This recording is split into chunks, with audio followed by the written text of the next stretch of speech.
Buy Foundations of Writing on the Academic Agency. To write clearly will help you to think clearly. The ability to communicate ideas in lucid prose is foundational to success in many areas, and it is a basic requirement in every walk of life. You will learn the parts of speech and come to understand the core functions of the English language, sentence construction and syntax, punctuation, style, and common mistakes. Once you see how mistakes are made, you will not unsee them. You will know for the rest of your life. Foundations of Writing. Buy it now. So like I said, I am done talking about Trump done, but people keep trying to say that my vision is fundamentally liberal. Ralph from Right Reaction made a second stream on this, linked below, as did a chap I have not heard of called Anglo-Ortho. Now it strikes me that although I have talked on streams at length about perennial traditionalism, Thomas Carlyle, Julius Evola, René Guénon, I have never actually made a video outlining what perennial traditionalism entails. And it's fair to say that my vision video somewhat took their teachings for granted. Maybe I was guilty of overestimating what people have read and understood. Now you can see it right there in my original script, and again there, that I was taking this for granted, but I will admit that I did not spend much time fleshing out what this means, because to do so would have taken too long for that video. Anyway, let's have a little look at the clips from Ralph and Anglo-Ortho before I respond. I'll just take the parts I consider to be the heart of each of their arguments, and then I'll respond after we take a look at these clips. A came up with a vision for the right. It is a liberal vision, and I'll explain why it is a liberal vision with precision, and you can hold me to it if you believe I'm wrong. I'll open the stream up. It's a liberal vision for a particular set of reasons, and it claims to be a vanguard vision of the right, which it isn't. I'm going to have a quick look why. So let's just quickly share my screen. Let's go to Basics 101. Are we sitting comfortably, all those in the academy? Right, forces in politics. Left versus right, revolutionary versus reactionary, conservative versus progressive. The advancement over time, Cthulhu swims left versus the resistance, left versus right. Easy peasy. There's another orthogonal force that occurs. The governing versus the governed, the ruling versus the ruled, power versus the people.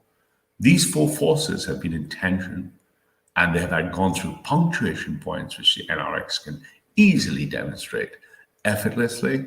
We're way past that. We demonstrated a long time ago. And if you break this down, we'll see that if I took three motifs, three ontological ideas from these principles of position, what would I call them? Reactionary or conservative thinking is built bottom up on the state of nature, blood, soil, and spirit. Simple examples for academic agent. An Englishman in England under Christ. An Englishman in England under paganism. God forbid, with the ordered data points, an Englishman in England under Islam. All three propagate the immutability of the negatropic, anti-entropic force that preserves order. On the left, no blood, no Englishman, anti-racism. Marxism is materialistic. No nation, no boundaries, anti-borders, open borders, deterritorialization. No faith, dialectic materialism, naturalism, anti-theism. Okay, this has been these two battles, left to right. What is a liberal and what is a liberalism? And why am I going to demonstrate trivially that academics, A's ontology is liberal? Is liberalism abstracted the principle of nature, the principle of an Englishman in England under God, to be a citizen with rights and values enforced by law.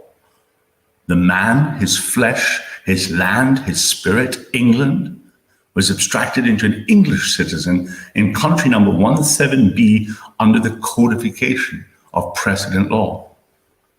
Liberal ideas and liberal ontologies will not speak to blood and soil and spirit. One way we identify them as being liberal is that they don't mention blood, soil, or spirit in any derivative form. I'm going to show you the histogram word count of the transcripts of AA's videos to show you that not once does he mention the words England, Englishman, Christ, Christian, white, European. At no point does he mention any external threat to the principle of blood and soil and spirit as used by the words England, Englishman, Christ, Christian, Yorkshire, Hampshire. He doesn't mention the predatory threats to this, like demographics, replacement, Muslims, non-whites, non-English. So if an ontology only uses concepts in its object model that are concepts from liberalism, it has no grounds to be even deemed anything other than a liberal ontology. Quick auto-transcript, word histogram minus non-relevant words. Let's have a little look-see. Let's zoom this puppy up a bit. And what do we get for the word counts, for the transcripts of the vision? The word counts is 16 counts for Trumpton, 14 counts for Shire, 13 counts for community, 12 counts for life. If I take number must out, I get local. So Trumpton, Shire, community, life, local. No English, no England, no Scotland, no Scots, no God, no Christ, no Christianity, no blessed plot. No attack from the outside, no foreigners, no predation, no globalization, no denigration. None of the principal concepts of reactionary thinking, arguably from, say, even something at the modern branch, say, Immanuel Kant. Nothing from Kant through to Hegel, to Heidegger, through to Schopenhauer, through to Nietzsche, to Evola, even referenced in this, in quotes, vision. This is an illiberal academic exercise. It has absolutely nothing to do with a vision for the right. It's been a hard fucking day out here. You tell me in the chat, am I missing something here? If I made the claim Trumpton belongs to England, Trumpton is God's own country. Trumpton is English, more English than England itself. I would assume that this was a reactionary message rooted in God, King, and country, rooted in God, King, and Trumpton, rooting in an Englishman being the king of Trumpton forever. And I might have a rather pro forma reactionary message, not a revolutionary, radical, or vanguard message for the right. It would be a pro forma, pastiche rendition of a reactionary statement. But it's not even that. It's Trumpton, Shire, community, number, loss, local, vision, Trump for bakery, traditional, business, social, rights, property, needs, movements, inhabitants. Its ontology at a surface glance is trivially liberal. That academic agent is interesting because all those guys, the kind of culture around the AA sphere is like all those guys, they understand that, like, you know, even if they're joking, they're all kind of like into autocracy and monarchy and all that, you know, that like they might joke about it, but they all kind of get it that, like, you know, they get the stupidity of modern conservative politics, say. Okay. Sorry, I'm just trying to get this thing right. And they might joke about having a czar, but it's like kind of half serious, you know? But academic agent himself, of all those guys, he seems to be, you know, still like committed to the Enlightenment. And, you know, I'm guessing that he probably considers himself to be a classical liberal. I'm not positive about that, but if I had to guess, I would say that he's not quite, you know, as on the monarchist side as some of his friends and allies are. But I think it's just very interesting because, I don't think that there's any saving the Enlightenment. Okay, like there's no, at this point, like there's no. It's like, in Mean Girls, there's that line. They're like, "Stop trying to make whatever happen. You stop trying to make the Enlightenment happen, academic agent." Okay, it's not going to happen.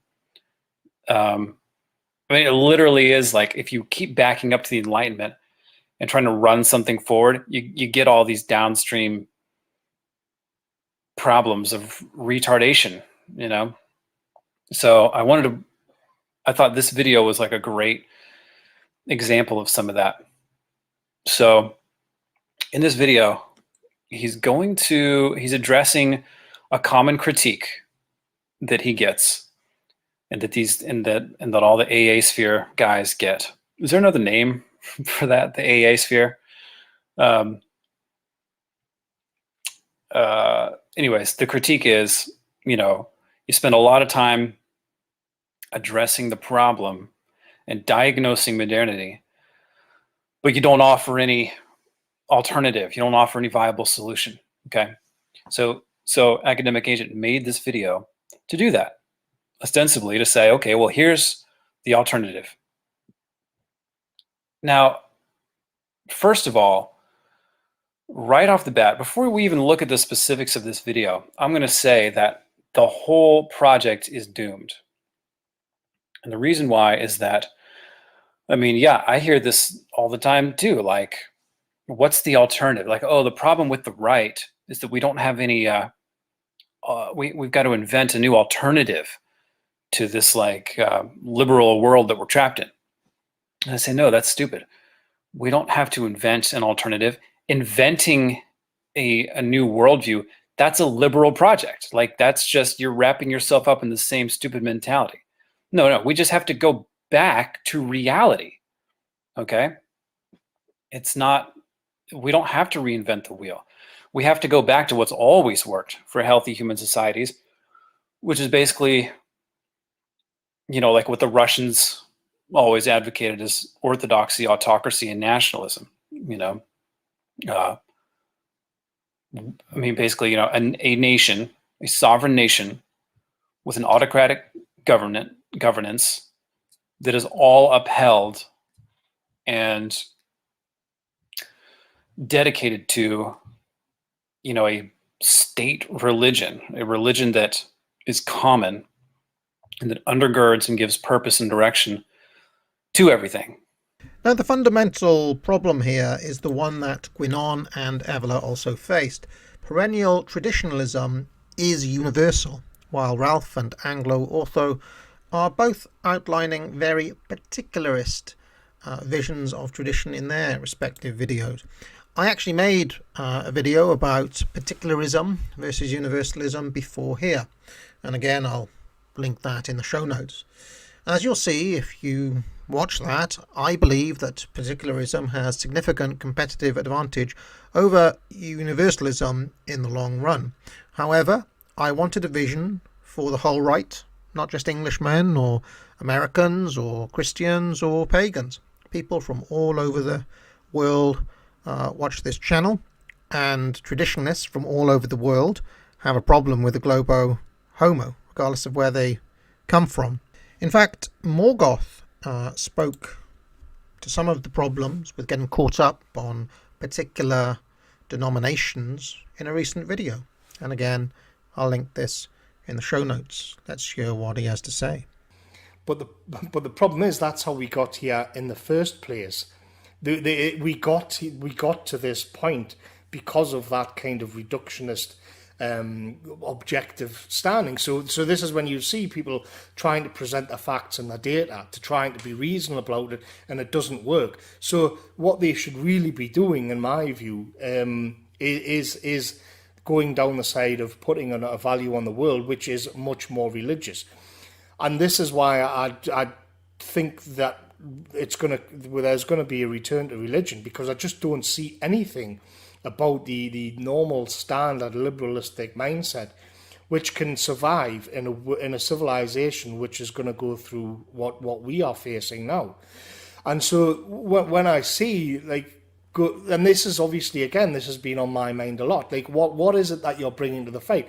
What is it that you've got to deal with this without a return to some different way of thinking entirely? Ontologically is a posh word, which describes this, I think. So how do you, what are you actually going to be bringing to this? And good people find that they don't have the tools. They don't have the tools for the job. So yeah, this person is a good person. And this is we can begin to bring these things back. And it begins to get you through the darkness. It begins to be a bit of a light at the end of the tunnel. Now, the thing is, when you begin to talk about, because it is spirituality, it is a different way of thinking entirely. And I think one of the things that gets in the way of this, and it's certainly gotten my way. I mean, I'm still don't class myself as religion, but again, something like what Lewis is saying here, he's taking you back in little baby steps to at least begin to let you see how you can think in different ways. So you don't have to get into all the Protestants did this and the Catholics did this and this is universal and I'm going to be a pagan because it's more authentic and all of this rubbish, all of these arguments that just go on and on and on. It's all pointless. What that is that, again, it's deploying the mentality of the debunkers. It's deploying the mindset that got us into this problem in the first place. Now, it seems to me that perennial traditionalism gets around this problem because of its view that there is a transcendent, absolute truth, let's call it God, that is expressed in particular manifestations across the world in all the various religions and denominations. If I had a map of the basic picture, it would look like this. Now, before all of the people of various faiths watching this start going crazy at each other and at me, and Lutherans and Catholics and Orthodox Christians start fighting each other and fighting the pagans and so on, just hold up.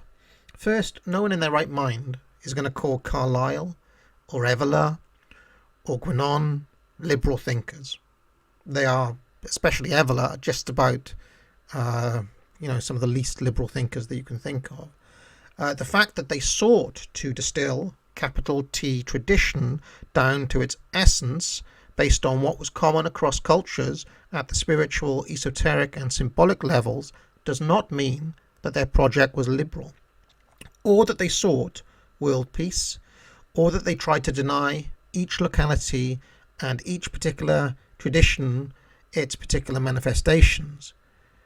What they wanted to do was to define what tradition was in relation to modernity, to crystallize what it entailed everywhere at a spiritual, metaphysical and abstract level, and then to diagnose the process by which Western civilization has degenerated from its embodied traditional forms. They looked to the East because at that time, at the time that Evola and Guénon were doing their research, the East was more traditional than the West.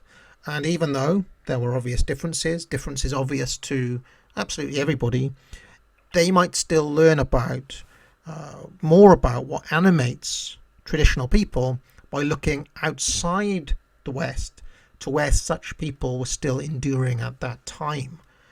Now, Ralph told me to go and watch Jonathan Bowden lectures, in that slightly haughty manner that Ralph has. And I suggest that it is actually Ralph himself who should go and watch Bowden's lecture on Evola. And this will be the 5th link now in the show notes, to see that even though he imagines that with his talk of blood and soil and so on, that he is flanking me to the right, in actuality he is not, because it's obvious he doesn't even know what perennial traditionalism is.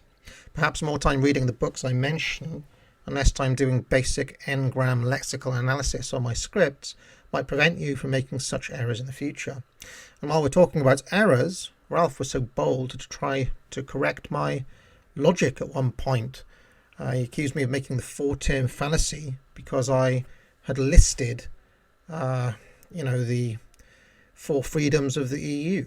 But if he'd taken my course, Foundations of Logic, he'd know that listing the EU's 4 freedoms on a slide is not a syllogism. I wasn't making an argument when I listed those 4 freedoms. It was simply a list of the EU's 4 freedoms. If I was going to write out an argument about the 4 freedoms in syllogistic form, it would look like this. The pause is caused by the 4 freedoms. We do not want the pause. Therefore, we do not want the 4 freedoms. Okay, Ralph, there's your 3 terms and the argument.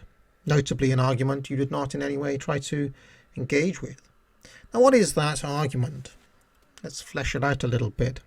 Here's Evola in an essay called The Problem of Decadence, and it will be necessary to quote him at length. He says, "It is absurd to believe that the true representatives of spiritual authority, that is to say of tradition, would set about running after all their subjects in order to grasp them and bind everyone to his own place. That, in short, these representatives act and have some sort of direct interest in creating and maintaining these hierarchical relations, by virtue of which they could visibly appear also as the leaders. The recognition from the inferior is, on the contrary, the true base of any normal and traditional hierarchy. It is not the superior who needs the inferior, but the inferior who needs the superior. It is not the duce who needs a private, but the private who needs a duce. The essence of hierarchy lies in the fact that there is in some superior beings, as a presence and as an actualized reality, what exists in the others only as confused aspiration, presentiment, so that the latter are irresistibly attracted by the former and they naturally submit to them, submitting in this not so much to something exterior as to their realer I. Here lies the secret of any readiness to sacrifice, of any heroism, of any manly dedication in the world of ancient hierarchies, and on the other hand of prestige and authority, of a calm power and influence which not even the most heavily armed tyrant could ever have secured. This is the mystery of decadence. This is the mystery of any subversive revolution. The revolutionary has started by killing in himself hierarchy, mutilating himself of these possibilities to which correspond the inner foundation of the order, which he has then brought down also externally. Without a preliminary inner destruction, no revolution in the sense of anti-hierarchic and anti-traditional subversion is possible.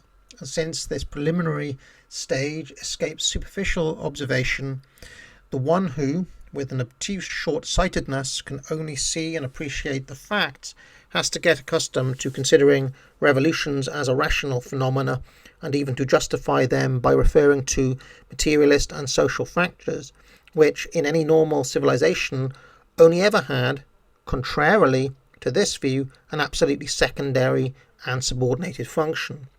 When the Catholic myth refers the fall of primordial man and the revolt of the angels to free will, it basically relates to the same explanatory principle. It is about the terrible power inherent in man to use freedom in the sense of a spiritual destruction, to reject everything that can secure him a supernatural dignity. This decision is a metaphysical one, of which the whole current, which has been snaking through history in the various forms of appearance of the anti-traditional, revolutionary, individualist, humanistic, secular, and finally modern spirit, is only the manifestation and, so to speak, the phenomenology.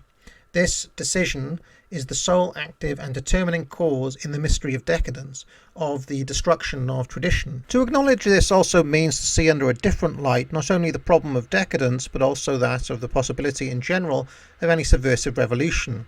Don't we hear constantly that if a revolution has triumphed, it is a sign that the ancient leaders were weak and the ancient leading strata had degenerated? And so would it be, if ever it had been, about chained wild dogs, which ended up biting the hands which fed them. This would obviously prove that the hands which had been holding firm these animals were not, or are not anymore, strong enough. But things are different when the theory of the violent origin of the true state is rejected, and when we have the starting point of spiritual hierarchy, whose true foundations we have just pointed out. Such hierarchy may decay and be ruined only in one case, when the individual decays and when he uses his fundamental liberty to say no to the spirit, to deprive his life of any higher point of reference and set himself up as a stump. Contracts are then fatally interrupted. The metaphysical tension which united the traditional organism and made of the political process the counterpart of a process of elevation and of integration of the individual loosens. Any force becomes unsteady in its orbit, and finally, after the vain attempt to substitute the lost tradition for rationalist interpretations and utilitarian processes, frees itself from it. The heights remain pure and intact, but the rest, which as beforehand, as it were, suspended from them, will look like an avalanche, which, in an initially imperceptible, then accelerated movement, once the stability is lost, falls down to the bottom, to the levelling of the valley. Liberalism, socialism, en masse collectivism, communism. This being understood, we are able to comprehend the meaning of ancient traditions of a rather enigmatic nature, related to the leaders who, in a certain sense, already exist, having never ceased to exist, and who can be found again, themselves or their faiths, by means of actions described in various ways, but always of symbolic character.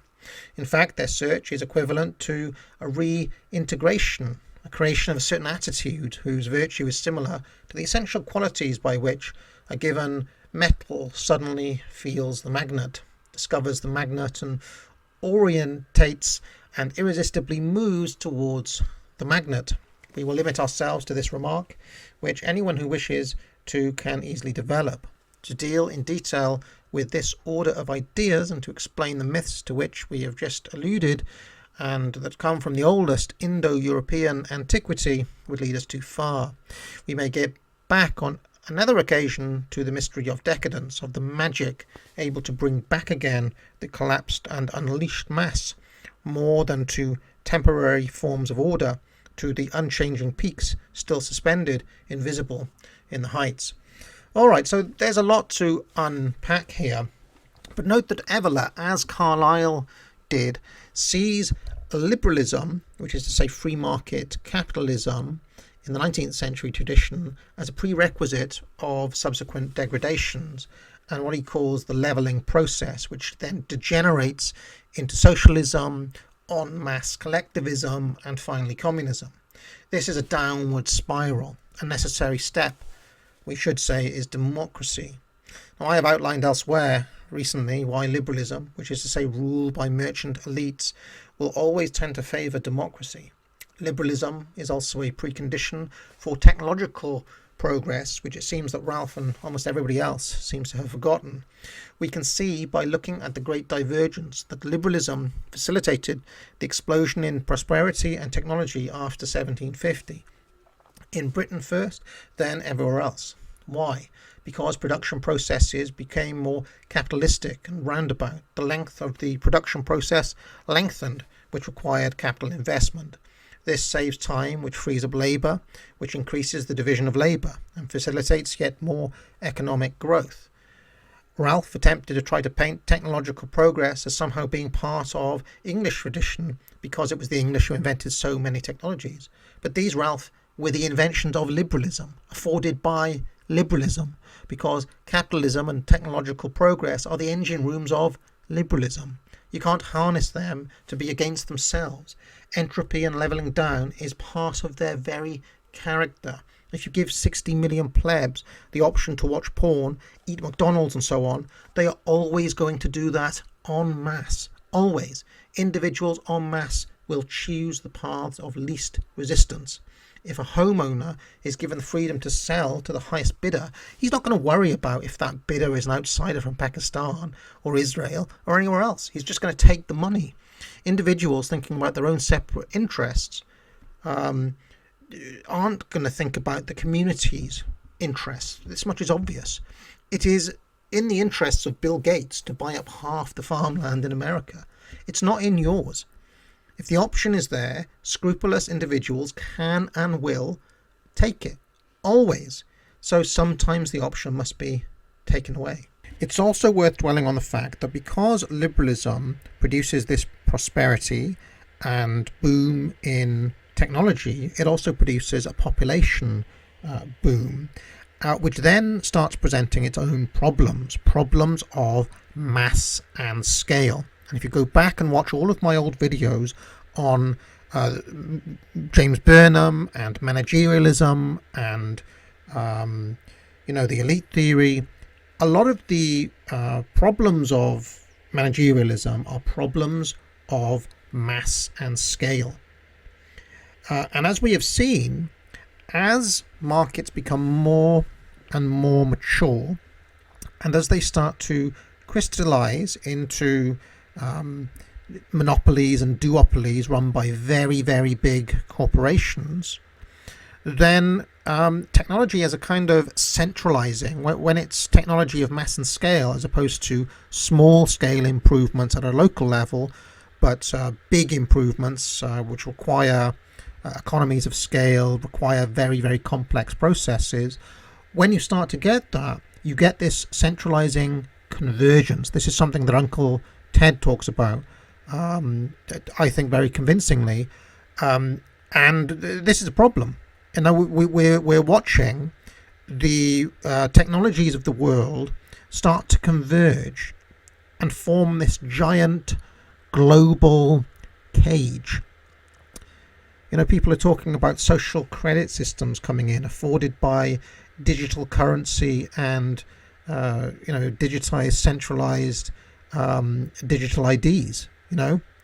People are talking about these things, and you could get to the point where you go to the supermarket to, I don't know, buy a steak or something, and the supermarket says, "Oh, sorry, you've had too much red meat this week, sir.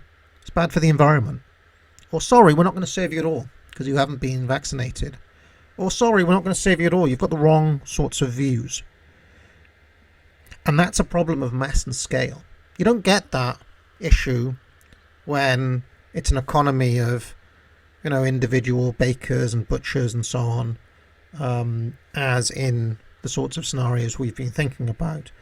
So one of the whole reasons of thinking locally as opposed to globally, and for trying to restrict and retard technology, is because of that problem of mass and scale. Okay? Now, for all the spurging out about me dwelling on laws and economic processes rather than God and country, throne and altar, remember that this was an attempt by me to build a bridge from liberalism, which is the waters that we all swim in all the time, to tradition. A constant refrain in Carlyle and in Evola, as we just saw, is that we end up with the leaders that we deserve. And to find great men in the ashes is very, very difficult, since there are so many obstacles in the way of great men emerging, of people seeing the absolute truth and the transcendence, because we live in a very materialist culture, which is another aspect of the liberal, democratic, technological worldview that we all have. Progress at any costs. Thus, even nominally great men, such as, let us say, Mussolini, are still ultimately subject to the mass man and the levelling downwards process. This is what Evola says in his book, Fascism Viewed from the Right. Now, I wanted to find a way to arrest that process artificially. In my original video, you'll note that Evola says in natural conditions, superior men will simply find minions willing to follow him, because there's something he is tapping in, the great man, to the absolute truth and to the transcendent, and hence he rises and gains, a natural hierarchy arises.